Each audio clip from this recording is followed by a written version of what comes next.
Les autorités doivent maintenant mettre fin au jeu de cache-cache avec les Maliens et la communauté internationale autour du délai de la transition, qui, contrairement à la propagande des soutiens des autorités, n'est pas une exigence de la communauté internationale, mais plutôt des forces vives de la nation malienne réunies dans le cadre des concertations nationales les 10, 11 et 12 septembre 2021 au SIG de Bamako.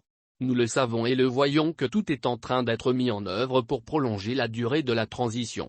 De l'organisation de l'inopportune et hypothétique assise de la refondation à la mise en place de l'agence indépendante de gestion des élections, les autorités multiplient les initiatives tant que celles-ci aboutissent à leur accorder quelques mois supplémentaires à la tête de la transition.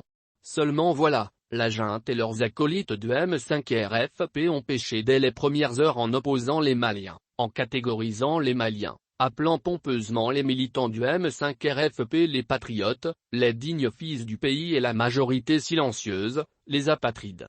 Après une année de tergiversation, de tâtonnement et d'apprentissage de la gestion du pouvoir, les militaires découvrent qu'ils ne peuvent arriver à rien dans l'exclusion, dans les invectives et dans la division et surtout sans ceux qu'ils ont, les premières heures, marginalisés.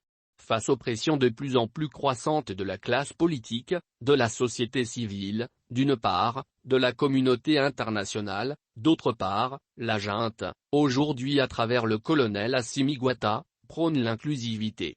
Oui, il faut l'inclusivité, seulement à ce stade, l'inclusivité passe par des mesures courageuses. 1. Débarquer le Premier ministre Kshogel et son équipe afin de pacifier les acteurs du climat politique tant à l'échelle nationale qu'internationale qui sont tout autant agacés par les déclarations à l'emporte-pièce du clivant Premier ministre. 2. Ouvrir les organes de la transition comme le gouvernement, le CNT qui pourrait passer de 121 à 147 conseillers. 3. Une prolongation de 9 mois, 3 mois trop peu et 6 mois coïncidant avec la période hivernale, afin de dessiner les contours de l'organisation des élections. C'est seulement après que d'une voix unique, le Mali demandera et obtiendra la prolongation de la transition.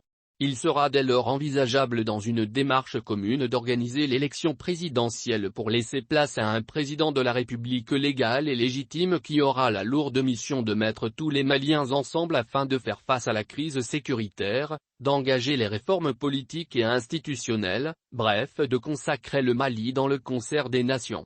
C'est à cette seule condition que l'on pourra échapper à une énième crise politique qui débouchera à un énième coup d'État dont le Mali pourrait se passer au regard des enjeux de l'ère. Il est encore temps d'agir.